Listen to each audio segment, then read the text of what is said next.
ደጋፊው ማን ነው ከተባለ ምንም መሸፋፈን አያስፈልገውም። እኔ የኦርቶዶክስ ሃይማኖት ተከታይ ነኝ። እኔ ንስሐ አባት አለኝ። የሃይማኖት አባቴን አከብራለሁ። የመጀመሪያው ደጋፊ የሃይማኖት አባት ነው። ሲደግፈን ሲያበረታታን የቆየ እንዴት ከተባለ አንድ ካህን እኮ የንስሐ ልጁን በዚህ ውጊያ ከሞት ንስሐ አያስፈልግም፣ ንስሐ ገብታል፣ በዚህ ውጊያ ከሞት አንተ መንግስተ ሰማያትን ትወርሳለህ እየተባለ የሚሰበክበት ሁኔታ ነው ያለ አባሉ። ይህ ሀቅ ነው፣ መታወቅ ያለበት። እንደ ምዕራብ ጎጃም ሀገረ ስብከት የሃይማኖት አባቶች፣ ሀገረ ስብከት ትላልቅ አመራሮች አይዟችሁ በርቱ ብላችሁናል፣ ደግፋችሁናል።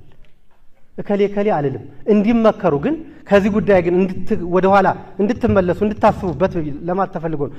እነማን አሉ ከተባለ ቀኑን የደገፋችሁብን ቀን ያስተማራችሁብን ቀን ፋኖ ማለት የመጽሐፍ ቅዱስ ቃል ነው። አዎ ቃሉማ ሊሆን ይችላል። እየተከተለ ያለው ኃይል ግን እውነት የመጽሐፍ ቅዱስ ቃል ጠብቆ ነው ወይ? ስምማ ኃይለ ሚካኤል የሚባል አለ፣ ሳምሶን የሚባል አለ፣ እስጢፋኖስ የሚባል ጽንፈኛም እኮ አለ። የእነሱን ተግባር ይወክላሉ ነው። የመጽሐፍ ቅዱስ ቃል ነው አይደለም የሚለው አይደለም እንትን እያለኛል። አይዟችሁ በርቱ ነው። በጣም የሚያሳፍር ማለት ነው። የሃይማኖት አባት ከሆነ ቦታ ላይ ሲንቀሳቀስ በራሱ ፍቃድ አግቱኝና ገንዘብ ከሀገረ ስብከቱ ይወጣል።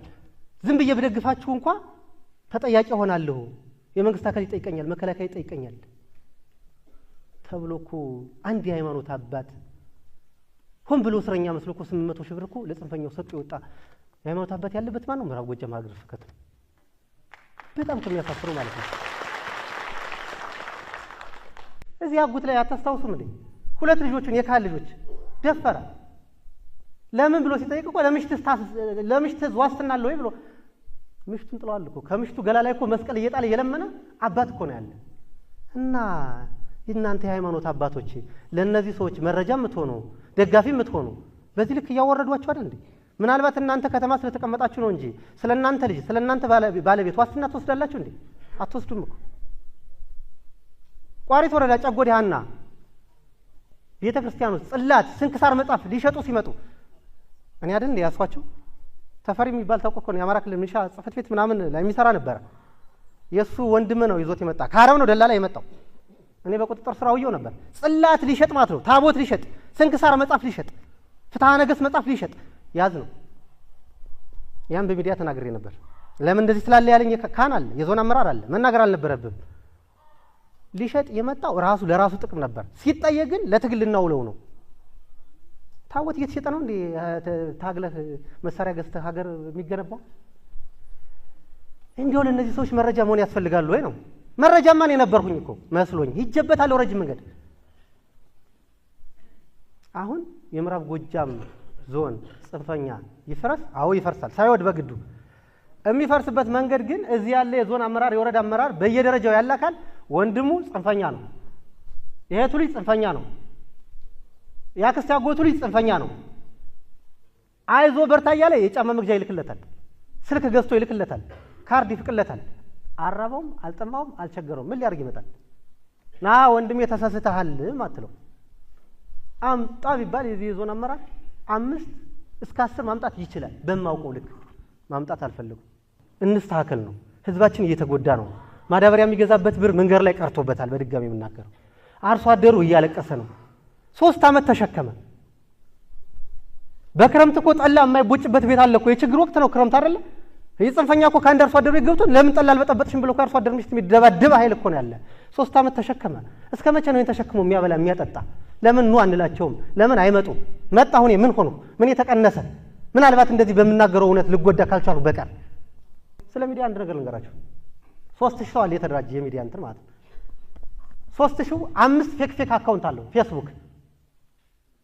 ልታውቁት የሚገባ እናንተ መልካም ነገር ስትናገሩ 3000 ሲባዛ በ5 ፌክ አካውንት ከራሱ ጋር 6 አካውንት አለው ማለት ነው። የፌስቡክ አካውንት 18000 ነው አይደል የሚሆነው?